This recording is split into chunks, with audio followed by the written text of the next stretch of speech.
Right, good afternoon everyone, and welcome to our Timoney webinar on leadership in extraordinary times.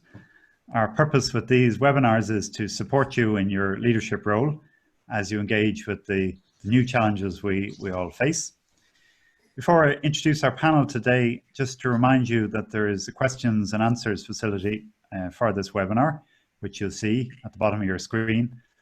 And if you'd like to ask any questions of our panelists, please pop them in there. Well, the lockdown has in many cases shut and stopped the production and delivery of goods and services.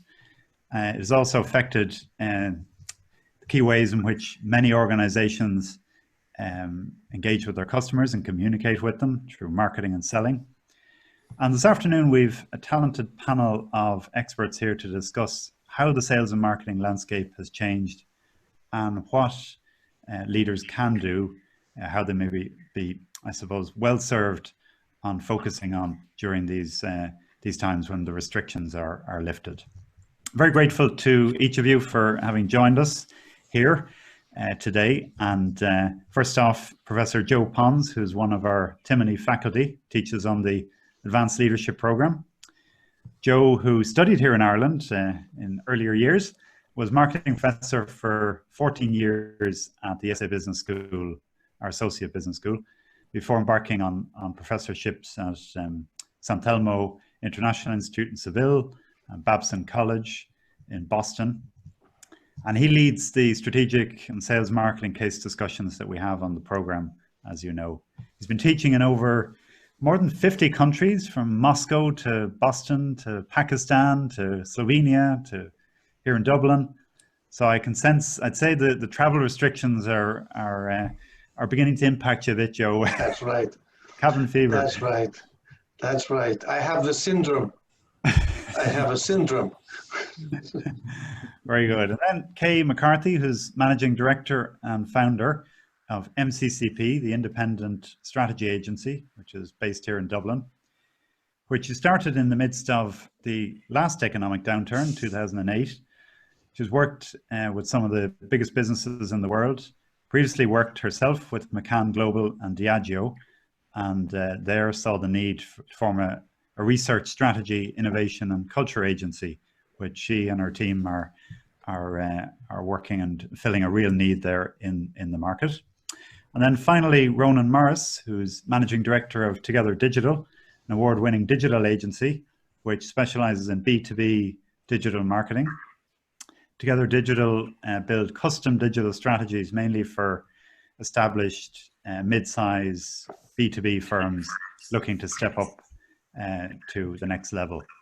Ronan is also co-author of Marketing Skills, a practical guide.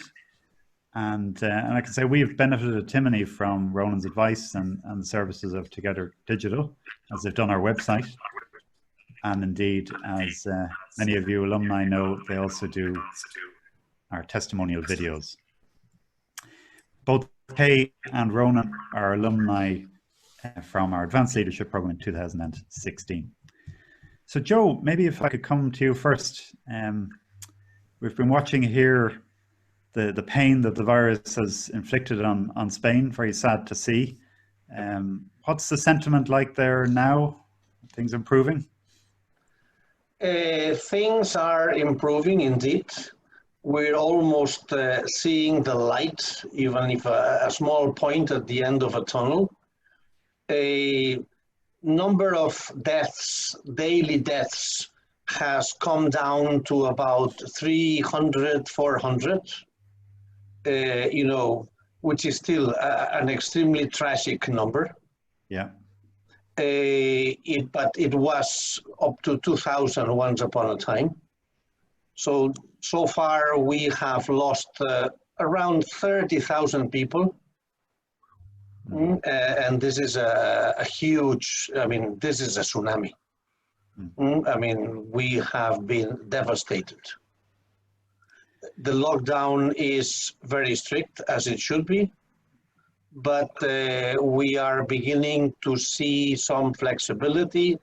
And if people are sort of, let's say, careful enough and social distancing is maintained, no matter how much we like hugging each other, you know, we're going to have to wait for a few months probably before we can continue that healthy tradition. Yes, yes, which is I'd say a big challenge. But Joe, maybe if I could go to a broader question than the sales and marketing, which we hope to get into shortly. But in case studies, as you know, we often look at thorny dilemmas, having to make choices between difficult opportunities where there's a lot of uncertainty and insufficient information. And our purpose in the case discussions is to get past the initial reaction, the first impressions, and get past the noise. Yep. And explore the more nuanced and intricate factors that need to be taken into account. And I know Kay will get into getting past some of the noise in with us in sharing some of the research she's been doing. But we have a very real, rich case study here with lots of uncertainty, anxiety, strong views indeed on both sides, urging caution, as you suggest there before things get back to normal. And yet at the same time, get back to business on the other, it's clearly needed. So any learnings maybe you could remind us of from the way we explore case studies to how we can make decisions with all that uncertainty? Right. I mean, in a way, this is a very extreme case study, if you will, because I mean, this is probably the first time humanity is facing such a crisis at the same time in such a global fashion, right? I mean, everybody is subject to the same pressure. And it's very easy in companies, at least in some companies I have and I am in touch with, to allow a certain amount of panic to set in. And panic is never good company for decision making. I mean, in times of panic, stay calm, don't change too many things, because you're highly likely to make a mess of things if you follow, if you follow the intuition or if you follow the latest bit of news that has happened to come your way. Having said that, I mean, a week before this all exploded, I was sitting down with a company and the CEO was showing his concern, and I was almost smiling at him, thinking that it was total exaggeration. I know it doesn't reflect very well on my ability to forecast, scenarios, but this is in fact what happened. It took me by surprise, like it took so many more people by surprise. So, I mean, the case would be a very difficult one to write, and one where it's very difficult to put yourself in the shoes of the manager, and really sort of live what that person is living through.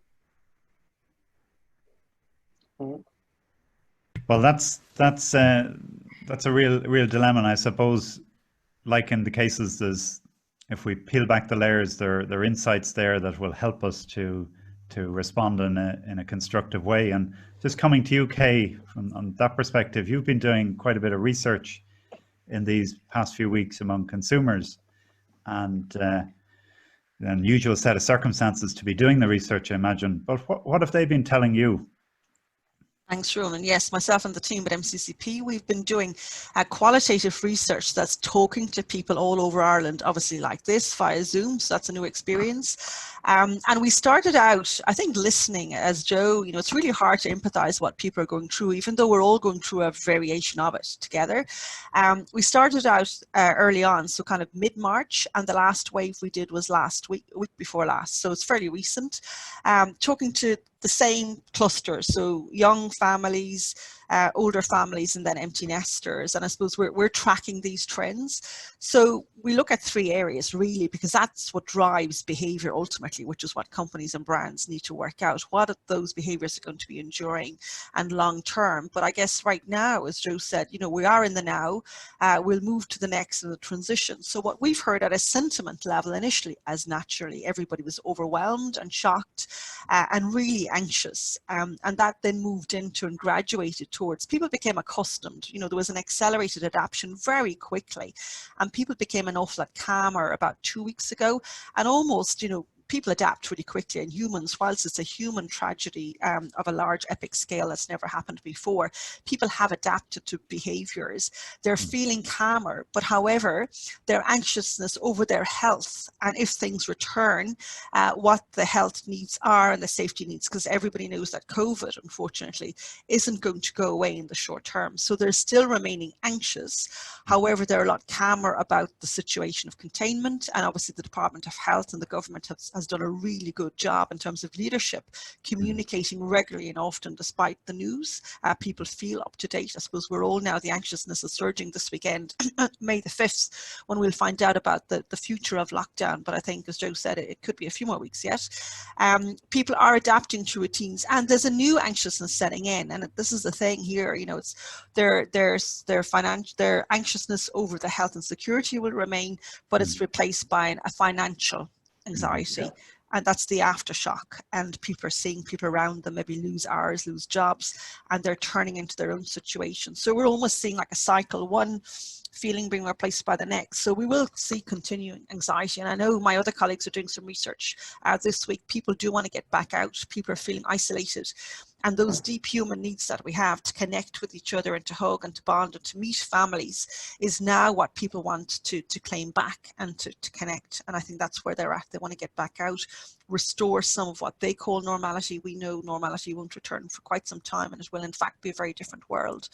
We're also tracking behaviors, and as we all know, everybody's turned into kind of creature comforts, things like baking. You know, spending more time with the family, playing physical games, using digital obviously means, Ronan will be happy to hear, but also looking back for the human kind of repast from digital. So playing, walking, people are replacing the gym with walking, running around the park.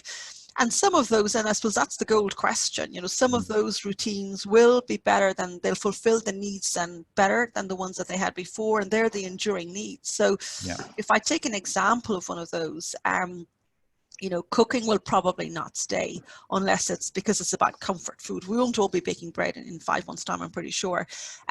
We will, if there's some retrieve in the lockdown, we will want to go out to restaurants and have those meals safely if we can, or at least takeaways, have that favorite curry that you can't really replace at home. But when the financial crisis will come, because that is coming, that is here now, in fact, our time access might diminish, but our financial, what we have in our pocket, will also diminish. So that will be the new context, and that will determine which of those routines will change.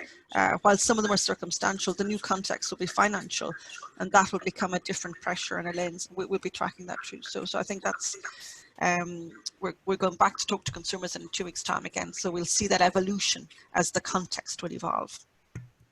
Very good. And that, I mean, obviously you're talking about reactions there to initially the health challenges and then economic challenges. But do you see a sort of a long-term consumer behavior shift as a, you know, that will stay irrespective, you know, when the economy hopefully improves again and people's pockets swell again? Do you think there's anything that's shifted fundamentally as a result of this? Well, there's a few. I think one of the ones that's related to that is conscious consumption. I think that's going to stay. People are telling us now, this again, what they say versus what they do can often be different, but people are saying consistently, I don't miss all those impulse things that I used to have, those frivolous purchases. Now we know when the dash goes back, and if their time becomes less available, convenience again will triumph.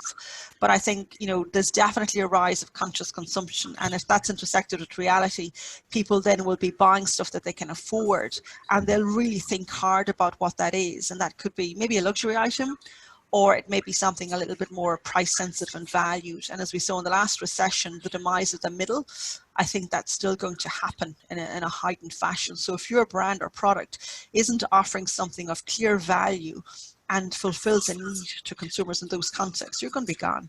And we saw that the last time around as well. So have a real distinctive value proposition that sits at either one of those as they lurch from having a lot of time to having a lot less money and wanting an awful lot more value from that euro in their pocket. The other one I think is perhaps maybe more short-lived. We've seen the rise of the human network and solidarity, people helping people and the power of people. I'd like to think that would stay.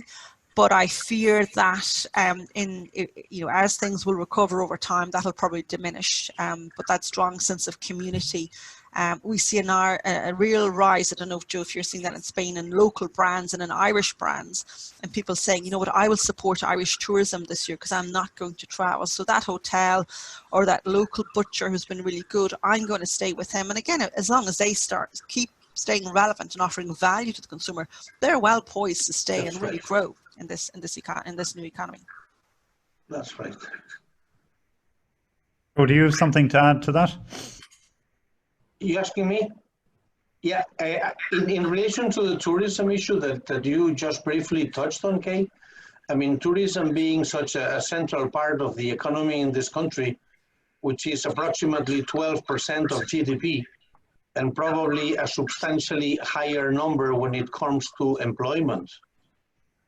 Everybody more or less takes it for granted that from the point of view of visitors from abroad, the year is lost, right? You know, what people are talking about is the extent to which domestic tourism should be encouraged up to the point of creating tax advantages. You know, so like, for example, when next year you are preparing your income tax returns, the amount of money that you spent this year on national tourism can actually contribute to lowering your tax bill, which I thought was a very interesting idea, which I think should be pursued, because we need to stimulate demand so that demand bounces back as early as possible in as many sectors as possible. Otherwise, we're in for a really sad time. Good. Yeah. Well, that's the challenge. All right, Ronan. Maybe if I could just shift it a little bit to the fact that this period of lockdown and remote working has it changed the digital marketing sector that you're in any fundamental way as well, in terms of how work is executed? Well, I think in a way our sector has probably been one of the easier ones to change the way they do business. You know, so it was quite easy for us and most businesses, I think. So most digital marketing happens either within agencies or within corporates themselves, or some sort of hybrid of that. So I think most teams have been able to adapt quite quickly. We were able to adapt quite quickly to the execution of work. So kind of similar to what's happening on the consumer side. I think businesses are going through a cycle of thinking, which I suppose the first few weeks was occupied with how do we continue to do what we do? How do we continue to connect and serve our customers? So that was very much our focus and that of our customers. But again, I think the cycle started to change now, particularly in the last week or two, where we're starting to see clients maybe start to think about what happens next. So in the same way consumers are worried about their financial health, I think businesses are starting to turn their minds to whatever supports are in place at the moment that's keeping the stabilizers on the bike. What happens when those stabilizers are taken off, and how will their propositions play out? Will they still be as valid? So there's a bit of a cycle there, and also I suppose there's a cycle in the execution of work as well, where we've gone from being a very collaborative team working all in the same office, maybe very similar to Kay's team, and now working in a very distributed way. We probably didn't realize some of the advantages of the new way of doing things. And so my thinking will be that when we get back to having the option of going back to the office, that I think we will still change. I don't see us going back to the way we were exactly. I think it'll probably be some sort of a hybrid of both, which I think is interesting, because there's there's some clear efficiencies around doing things the way we're doing them now. And there's obviously less travel. Yeah, and there's some great lifestyle advantages as well for certain people as well, in terms of reducing commuting time. So I think there's a lot of there's a lot to happen in that space in terms of how work is executed, I think, which is going to be very interesting over the next few months in our sector anyway. Very good, yeah. But Joe, this area of exploring value propositions, we often end up there in case studies. And is this a good moment, as Ronan's saying there, to reevaluate your value proposition, given the consumer sentiment that Kay has picked up in her research and changes that are happening generally? I think, I feel more than I think. I feel that this is a moment to be authentic. You know, this is a moment to behave according to the principles that you have been declaring in your brochures and in your communication for the last number of years. Let me give you a couple of examples. The biggest company, one of the biggest companies in this country is Zara, the famous textile. Well, Zara has refused to fire anybody. For the last 5 weeks, Zara has been paying the salaries of all their employees worldwide in the shops, as if the shops were open. Wow. Right?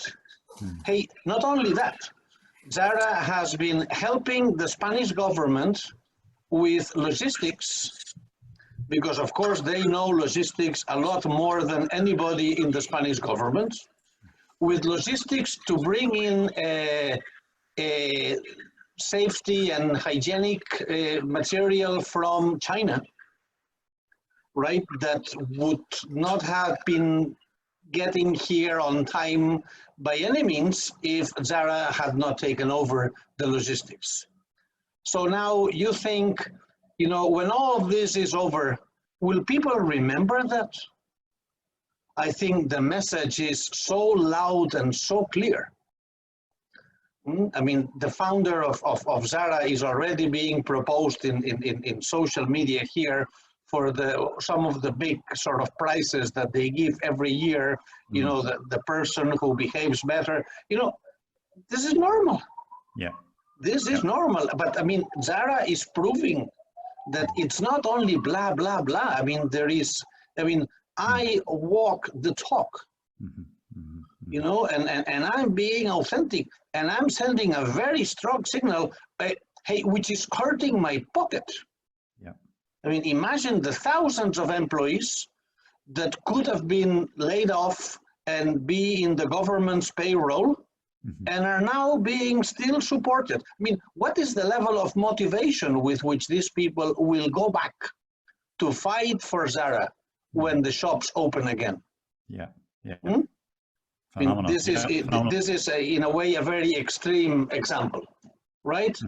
I mean, something not really connected with this. There's a very recent study McKinsey published, which got to my computer maybe on Saturday or Sunday, which is you know, more than 1,000 interviews in many different countries, trying to measure consumer sentiment and consumer sort of expectations.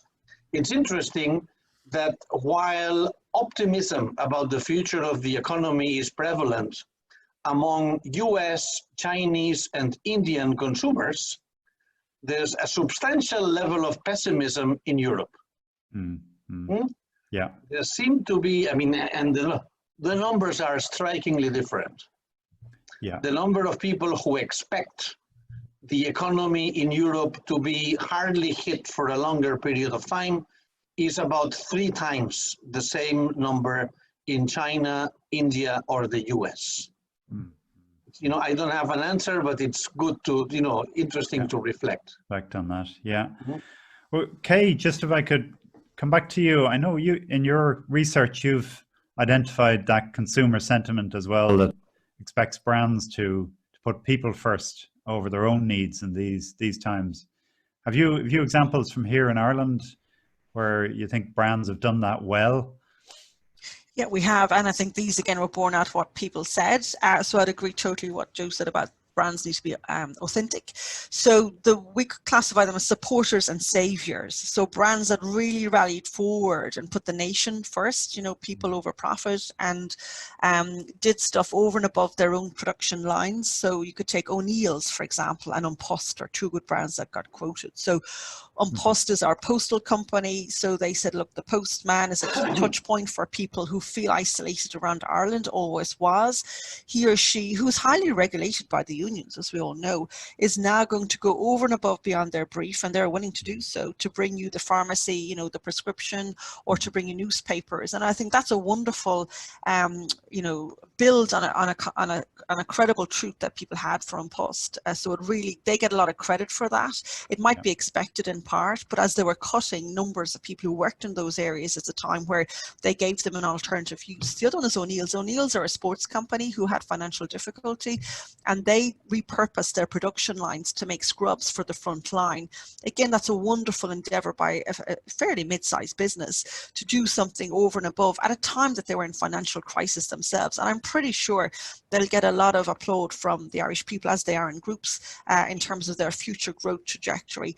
Then we see, obviously, the Department of Health has been brilliant. Our own leaders who were out of government, potentially our interim government, have done really well, as we all see. Leo Varadkar has done amazing work, and his team, at a time when they didn't really have the majority vote coming into this, but they were in the interim government, so their popularity has soared. If we look at brands then that are in the supporters, I think the retailers, Joe, have done well here as well, to be fair. The groceries, you know, where people need food, and you could argue it's part of their job, and they've benefited from it financially, but they've invested a lot in their stores through putting, you know, reducing lanes, widening aisles, particularly the likes of Dunn, Super Value, but also the discounters, Lidl and Aldi, giving early lanes to older people so they can go there, the more vulnerable, home supplies. I think in that, Jimson, you know, you could argue certainly Pernod Ricard is a very successful company. They were the first to repurpose in Ireland their alcohol for hand sanitizer. A lot of others followed, but they got first mover advantage. I think that's probably forgotten about since, and they're obviously benefiting from the higher alcohol sales now in the off trade.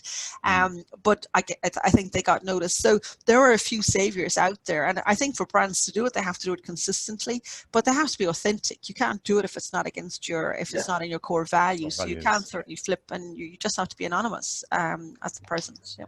Very good. Well, Ronan, maybe just switching over to, we've about 80 people listening in on the webinar, and I'm sure many of them are scratching their head thinking about, as we come out of this lockdown, how to get the sales process up and running again. It's perhaps been parked or limited in many ways, and maybe, as Kay says, they could be in the anonymous bracket and not have had much visibility. So would you have any thoughts there about how, as a team, they should go about approaching this? Well, most of our clients are in the B2B space, so I suppose how we would describe it, there's a couple of exceptions where there's a couple of our clients that are doing extremely well, and because it is for certain circumstances, we have one client in the tin client software space that's doing really, really well. But predominantly, most of our clients are struggling, and you know, we always speak in terms of funnels, I guess, when it comes to B2B. So, and our simplest B2B funnel, which we use, is one that's split between the top, the middle, and the bottom. And the top being generating the awareness of your proposition, however you might do that through campaigns or exhibitions or whatever, seminars. The middle being predominantly these days the website, and the bottom being the point where you have visibility and you're engaging directly with the prospect. I suppose our view would be the top of the funnel is utterly broken at the moment for most businesses. Whatever was working 2 months ago ain't working now, and it's probably not going to work in the short term. Interestingly, they skip to the bottom of the funnel. The bottom of the funnel is kind of the one that probably needs the least attention, because that's where it's visible, and you can tailor your proposition at the bottom of the funnel to whatever's in front of you. So businesses tend to be quite agile at the bottom of the funnel in B2B. But the problem tends to be nearly always, even in peacetime, I guess, tends to be at the middle of the funnel, where propositions aren't, I suppose, presented in a compelling enough way. And we describe that part of the funnel as being the independent evaluation of your proposition, where people don't have you hand-holding them through it. And that's where a lot of leaks happen. So I think in the future, I think what's really, really important is for businesses to go back and have a look at that middle piece and making sure that their propositions are as valid as they were 6 months ago. The verticals that they're targeting are still valid, you know, so some verticals are struggling to the point that maybe they're no longer attractive for your business to be targeting. So there's all these kind of factors that are very relevant. So we tend to find in like similar to Kay, we set our business up in 2009 at the last recession. There tends to be a over focus on the top of funnel in these times, which is a mistake. You know, trying to fix what is maybe not fixable in the short term, and sometimes hard as it might be, it's better to look at a more midterm view in terms of your propositions and trying to sort of work out what's going to get your pipeline working again, and making sure that if there is activity in the funnel, that it's coming out and turning into actual prospects that you can talk to. And that's usually the criminal piece with your funnel, is where you're losing people in the middle, even if you've generated a lot of effort to get them into the funnel in the first place. The problem at the top of the funnel is there's just not enough prospects for most businesses at the moment. And not only that, it's a double whammy that the prospects that do arrive at the top of the funnel probably have a lower intent to buy than they would have had 2 or 3 months ago. So it's much more difficult, you know, it's much more difficult, but so it makes it all the more important to make sure that the middle and bottom of the funnel are working really, really well. And if you take it a step further and add another place beneath the sales point, the importance of being just stellar with your delivery and your whatever your proposition is. If you're an accountancy firm or legal firm, ensuring that you deliver whatever way you were delivering before that. If you're at 95%, you need to get to at 100%, because that is, I suppose, the pillar of, I guess, all marketing work is being bloody good at what you do. You know, so that, I suppose, would be our view of it at the moment. Yeah. At the same time, you know, a lot of businesses are in the position of trying to just get the operations going again, get all the safety measures in place that are clearly important. So would you see this as something that, you know, needs to be high up on the priority list for the leadership team at the moment, or should the sales director go off and work this one out? That's a really good one, because we started, I suppose, similar to what I said earlier, we're starting to see a gradual move back towards people starting to think about the funnel, I think, in a bit more actively in the last week or two. We've had a bit more engagement with our clients. I think a really important thing for leadership teams, though, is to share all of the problems. You know, not falling into silos here is a disaster. I've seen one case there in the last couple of weeks where somebody on a leadership team looking to the sales director and say, we need more sales.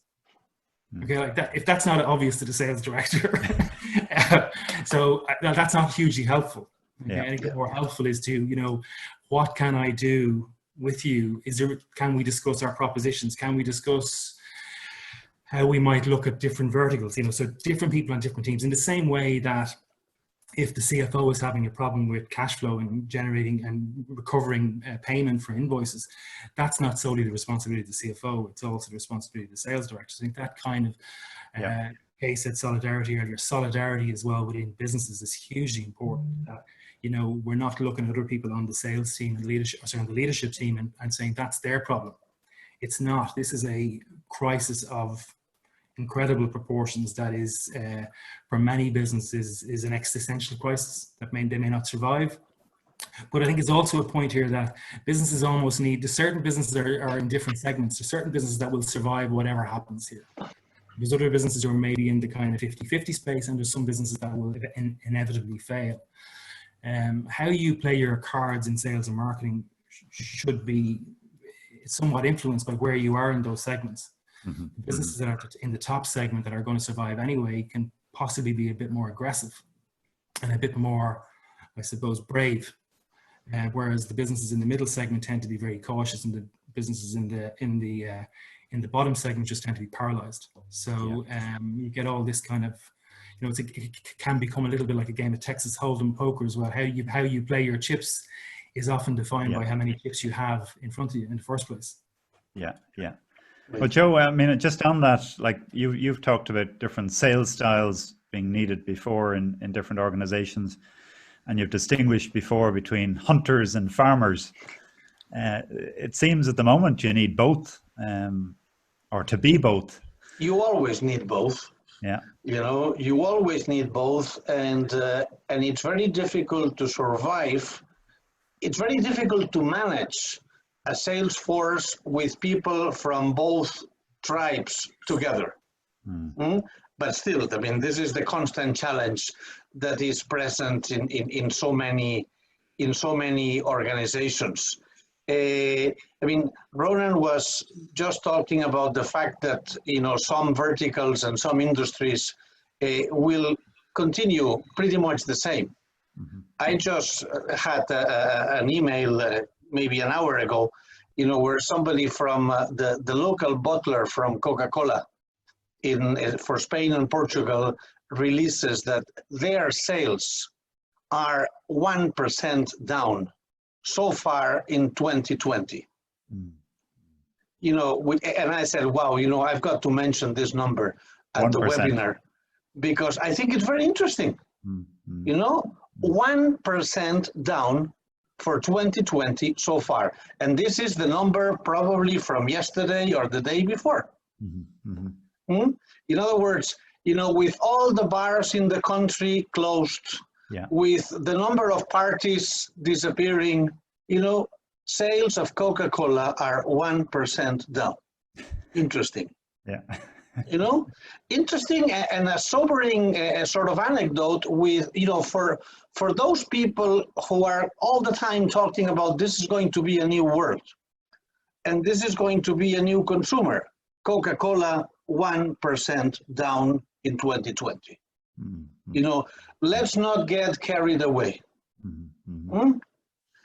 You know, and having said that, crisis means opportunity.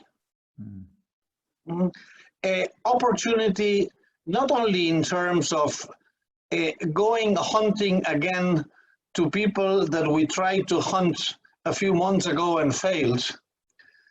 We are definitely going to have another opportunity to re-hunt many people that we used to work with, because the crisis is going to provide many companies with a fresh second start or a third start, you know, in order to prove themselves. Right. It is likely, however, that whatever has happened during this time is going to affect the perception with which they will be received. You know, when you think of the last crisis in 2008, 2009, 2010, you know, all the companies adopted a lean mindset. Everybody went lean, and everybody tried to become and learn to be more efficient. And along that process, some companies went a little bit too far, and they developed anorexia, which is what happened when you become too lean. And developing anorexia affected their ability to jump back on track on time whenever the new avenues for growth were detected. So my advice or my reflection to CEOs who might be, you know, sharing this time with us is, you know, you need to maintain the right sensors in your company that will warn you that things are going green again, because that's the time to react. If you wait for everybody else to react, you know, my friend, you're going to be in trouble.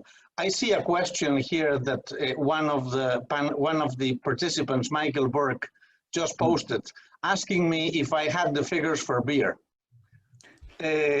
I don't have the figures for beer, but I can tell you that a client of mine that runs a chain of off-license shops has seen sales increase 75% over the last 5 weeks, right? Wow. And that is in spite of no parties, you know, et cetera, et cetera. In other words, the amount of social drinking is down to zero. It should be down to zero. right? But still, you know, sales in some companies in that vertical are up to 75%. Yeah, yeah. Yeah, so there definitely are opportunities there, and you need to be ready for them, as you say, Joe. But Kay, if come back to you, because you were mentioning there earlier some of the changes in consumer behavior and attitudes, and obviously it's too early to say how fixed they are or how kind of durable they're going to be. But could you flesh out maybe how some of these might affect businesses in practice? You mentioned conscious consumption and human solidarity, and maybe trust and safety, I think, was a third one that you had. Yeah, so if we take the three of those as we're seeing first, I think conscious consumption is the big one, obviously, because as people are cutting back now because of the enforced reality of having to stay at home, they will adapt new habits. And, you know, it takes 21 days to get a habit, as we all know. So, but because these habits are enforced upon us, some of them are not positive habits. They're things that are come with an association to COVID times. But some of those habits, are probably going to, some of those practices are solving a need that we have better than pre-COVID. So, and then if we emerge post-COVID into the transition with an economic crisis, which we know we will, people will have less money. So say, take for example, going to the gym, right? I'm sure a lot of people love the gym. They're absolutely addicted to it. And we saw the pop-up of lots of these small gyms in Ireland and the UK, and I'm sure in Spain, Joe, over the last number of years. So now people have had to not go there because of social distancing, work from home, have developed new and better value routines, I would have thought, in many cases, including running around outside in the fresh air, but also doing online hacks to solve their, and maybe have upskilled in their home, their weights, etc. So will that continue? Technically, it may be a better regime for some, and some might prefer it to their old regime, but because unless gyms have social distancing in place, many people will continue this practice. I'm just taking that as an example. Yeah. And then the economic reality will sit in. So the new context will be, I might have less money, so I'll reprioritize my spend. Therefore, I'm quite happy to compromise or sacrifice what I'm doing at home versus the gym. So therefore, in the short term, that may continue. Against that, as I said earlier, baking is more likely to be a creature of comfort unless you're a baker by choice. Therefore, that you will probably want to rush back, or cooking at home. If you're not naturally a cook, we'll have all learned to cook, I'm sure everybody in the family at this point, and to garden. You're not likely to keep that up because you want to have a meal and go out with your family and enjoy that social occasion because it's tapping into a different need. But once the economic reality changes, and you may not be able to afford to do that often, so I would expect in the short term, if social distancing in bars and restaurants is able to happen, people will rally back to the pubs and the restaurants in the short term, but then the economic reality will hit, and they may, in the medium to longer term, that will balance out. I think in terms of alcohol in Ireland, it's different, Joe. 30%, 70% of sales are actually in the pub. The pub is a prized social intersection of where people meet, maybe over the restaurant. The profit line is in the pub, apart from spirits, maybe, where in the off-trade, the value is much less for the breweries and the pubs, but the independent off-license is still doing well. I suspect many pubs, may not reopen unless social distancing is managed in the medium term, or depending on how the law arises. So a lot of those businesses will have to change their models. And I think we've seen some restaurants here in Dublin, certainly, who've had to close, but pivot their business model to supplying, takeaway, home delivery, click and collect, and some of them even becoming groceries for small artisanal food products. So I think we'll see some businesses, we say they'll fall into three categories. They'll have to adapt, they'll have to accelerate that adaptation, or pivot and change their model until such time as COVID is managed. The second one of those trends that you refer to, Ronan, so conscious consumption is definitely, what will happen is people will be a lot more considered now because of COVID, and then because of the economic uncertainty. So that is going to be around, and how that's going to manifest each category. If you're a luxury chocolate provider, you will have to think hard about how to have your SKU range and your portfolio range sorted out to fit into those occasions and satisfy a need, and really fight for that share of wallet and share of heart. The same for, you know, Coca-Cola, I'm pretty sure is at this point is hopefully selling optimism, no longer carbon fizzy drinks. If you then move into the second one, which is the human connection, you know, I do hope that that's going to stay around. That's a strong sense of community. I suspect that will be under more pressure long term, as people will have to fight for themselves and fend for themselves again. But that will be a nice one to stay around. We do see the power of people. Community is a very strong trend in Ireland, and supporting local brands. So I think that'll be a short term, definitely stay, medium and long term question mark. And then obviously we have the whole thing around trust and safety. So I think brands are always, you know, why will you pay more for a brand? It's because it satisfies a need. It has a trust mark. It's got better quality. I think that's going to be under question. So what is your brand truthfully delivering in the future? How safety is now part of that trust mark. So do you help people feel safe, especially if you're an experiential brand, such as a restaurant chain, a bar, an airport, travel brands, like they're huge brands. Ireland has some of the biggest brands in the world, Ryanair and Aer Lingus. So how are they going to work their way out of this to satisfy that safety need? That's the prize question. It's going to cost them a hell of a lot of money, and it may end up costing us as well. So the consumer will only pay for so much, so that value sweet spot will have to be found where the price point that people will pay and feel safe to travel. So I think they'll need to feel safe for people to pay more for your brand in the future. Very good. Yeah, very good. Joe, what's your view on that? The attraction, let's say, to the security of big trusted brands versus maybe a growing appreciation and loyalty even to local producers, the local coffee shop or bakery or whatever, who have maybe looked after us well in these times. Any thoughts on that? Well, I think that generally, you know, in some categories, people go for local, and the intimacy with a local provider is not something that you can replace even with a very strong sort of global value proposition. You know, because the kind of immediate close contact that exists, it's something else. It's not a transaction, it's a relationship.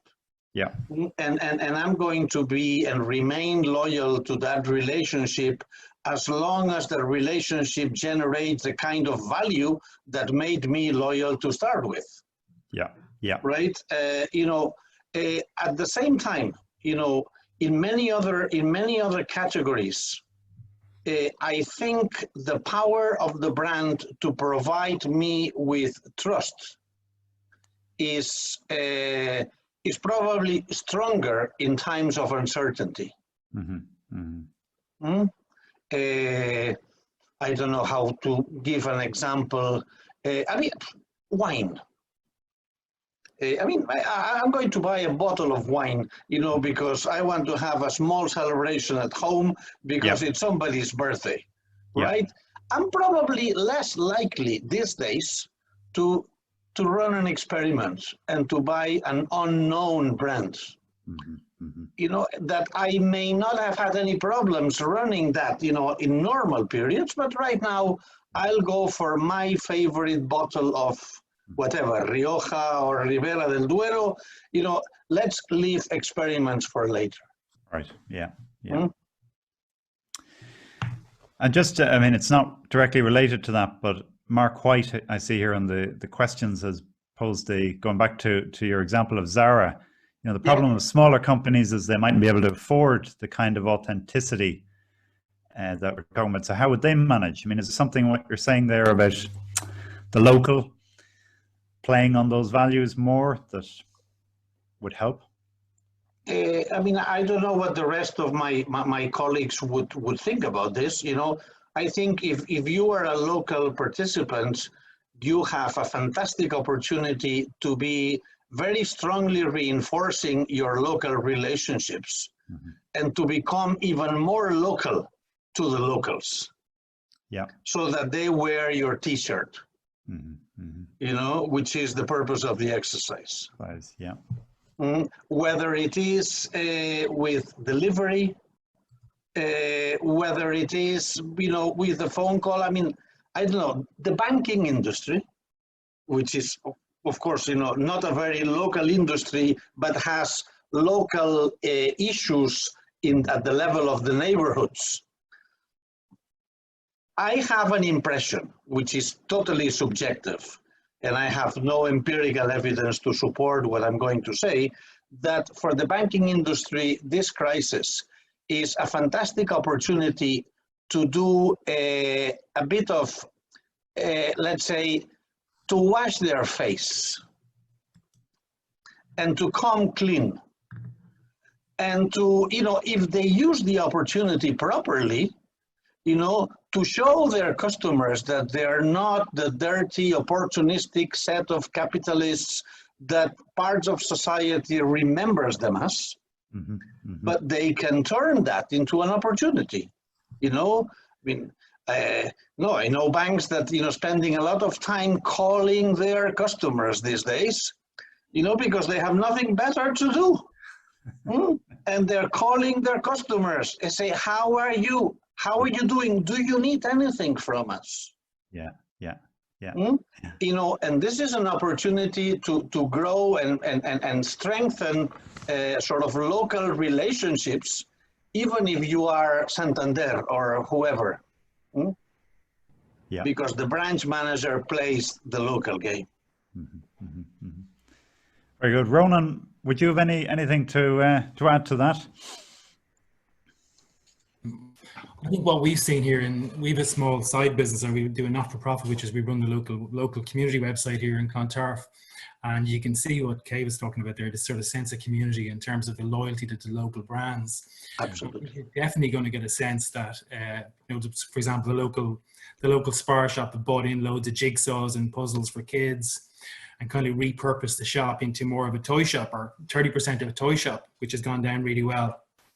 So there's a huge amount of loyalty to the ownership of that business as well. So you're seeing, and also how people have, the local business as well, how they've taken really, really, even stronger steps to protect their staff and their customers in terms of installing screens, being really, really careful with the social distancing. So the appreciation they get. So we have a Facebook page for them and a website, but you can see the love that's going back in favor of the businesses who have responded so well in this crisis, that you would get a sense, or you'd hope, that there would be a long-term benefit to the business as well. And that's sort of bringing a sort of community feel of understanding that sort of economic value of having all these businesses around your house, and how they support employment and deliver choice and all those other good things. In my neighborhood here where I live in Malaga, my local bakery is an example of what Ronan was talking about. My local bakery is now selling all kinds of food. Very good. So if I want to order meat, they'll have it for me. If I want to buy good jamon, they will have it for me. So from the bakery stuff, which they just know that I'm going to be there almost daily. For whatever bread consumption takes place at home, because we like to eat it fresh.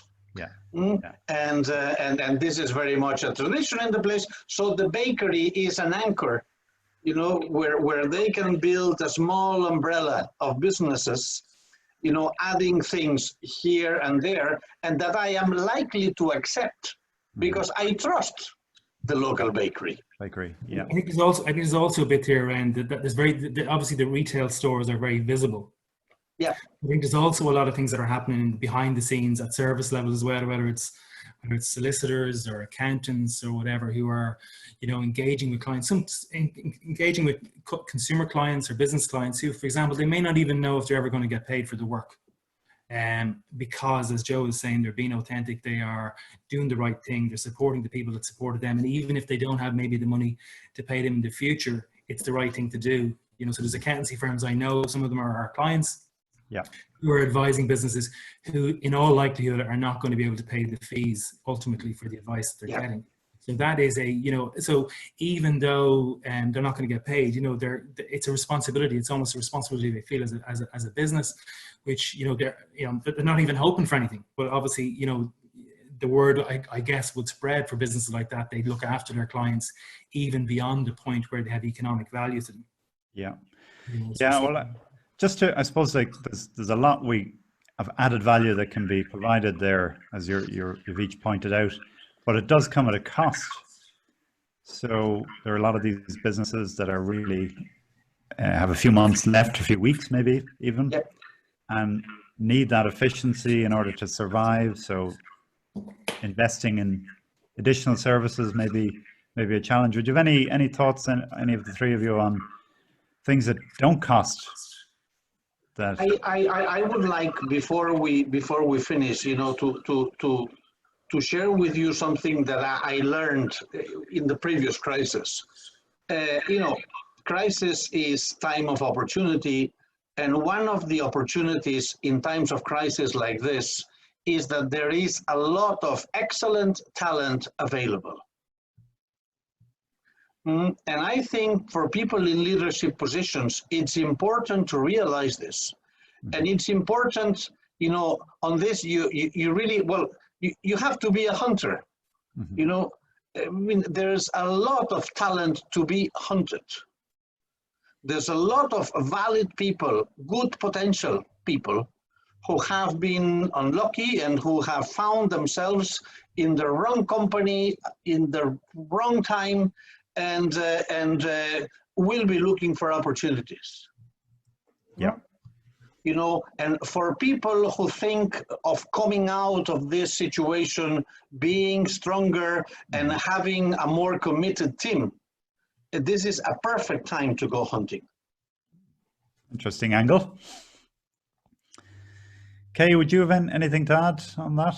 I think for everybody, it's related to the time curve. It's to listen.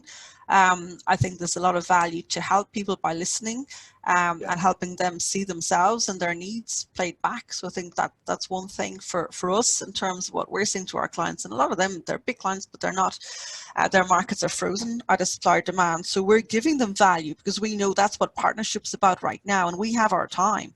Obviously, some of our projects are live, but we're listening to consumers for them and helping them continue to give them hope, because consumers, you know, the ironic thing is, whilst businesses are paralyzed, many of them, some of them are not, some of them are flying, consumers are actually really strong, and people are very resilient on the ground. Consumers they're adjusting, they're getting on with their lives, they're hopeful.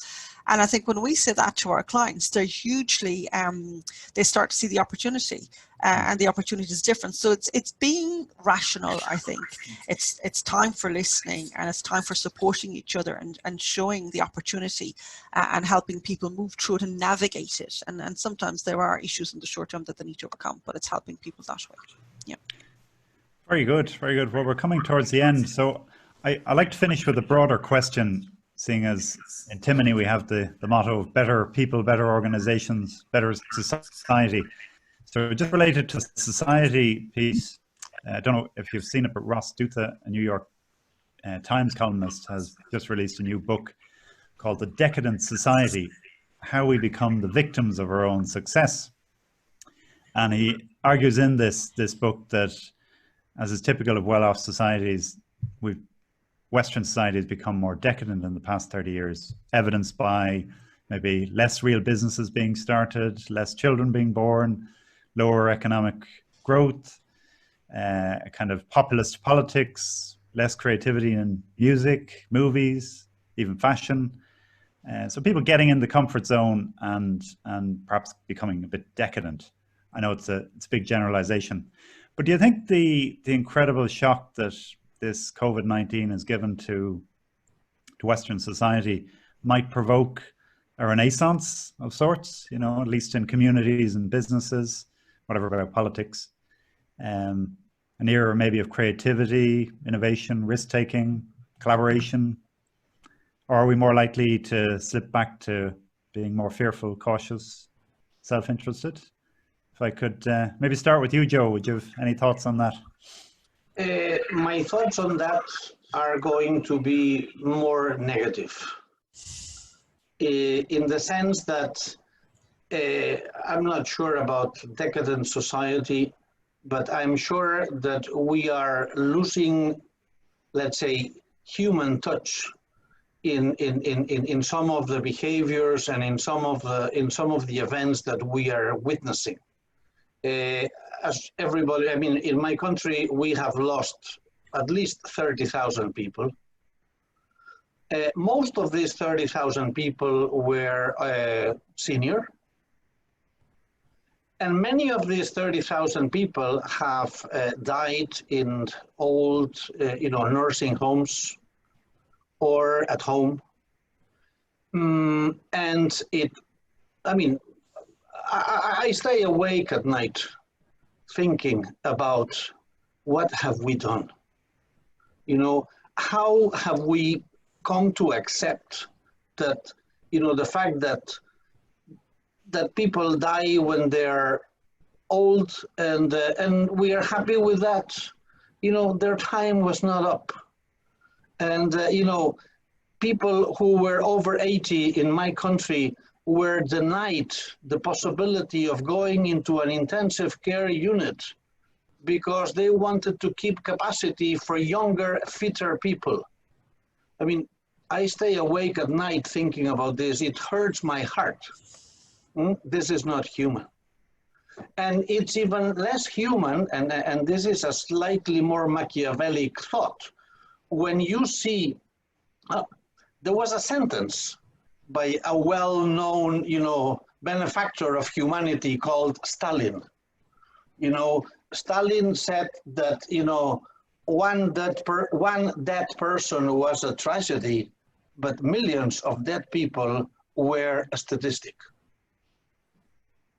And I am very, very concerned to think the extent to which all the people that we have lost in this pandemic are just statistics. And it hurts my heart, and I want to ask God for forgiveness, because of having contributed to a society where something like this could be happening. I mean, I know I'm not coming out with anything that is positive. I'm coming out because I feel grief. And I need to share it. Which is very, very understandable in the situation. Yeah. Yeah. Kay, would you have any thoughts? Obviously, the human side of this is the most important piece. And I think Ireland, every death is an issue for COVID, but I think we've dealt with it, I think, somewhat in the circumstances.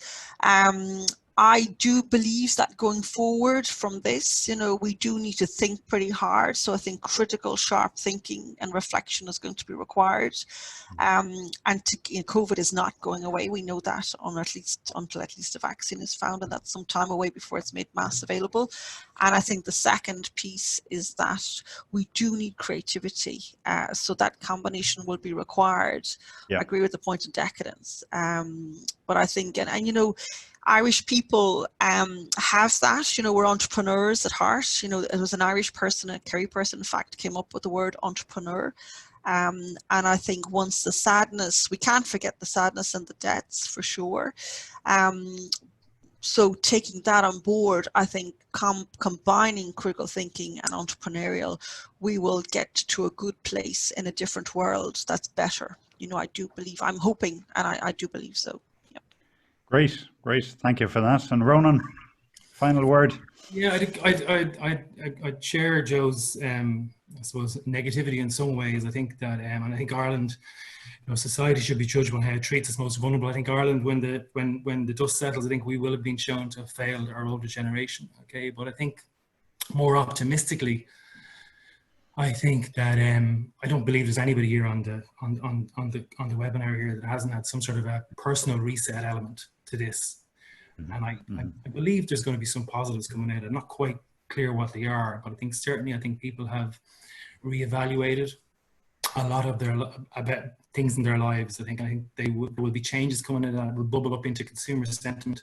It's hard to see what will last and what won't. But I'd be generally an optimistic person. I think that obviously there's other problems that have been kind of shifted to one side, like Brexit and things like that have kind of fallen off the radar. What's that? There's other stuff coming down the track. But again, what Kay said there is I'm a very proud Irish person. Irish people are very, very pragmatic. They're very inventive and resourceful. I'm convinced as a nation that we will come out of this better, stronger, and might take some time. But you know, so I'd be generally optimistic. I think that there's some bumps ahead, but it might take a little while, but we'll get there, I think. Very good. Well, thank you for that. And let me thank our three guests. We're time up.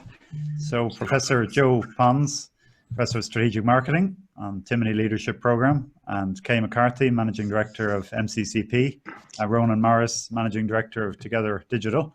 It's been very insightful and enlightening. Thank you for sharing your insights with the 80 or so participants. I just want to share with you what's coming up as well in the next few days. So on the Friday at 5 p.m, another one of our faculty, Professor Gautam Mukunda of the Harvard Kennedy School, is inviting us to join a webinar on what do the greatest leaders do to triumph in a crisis.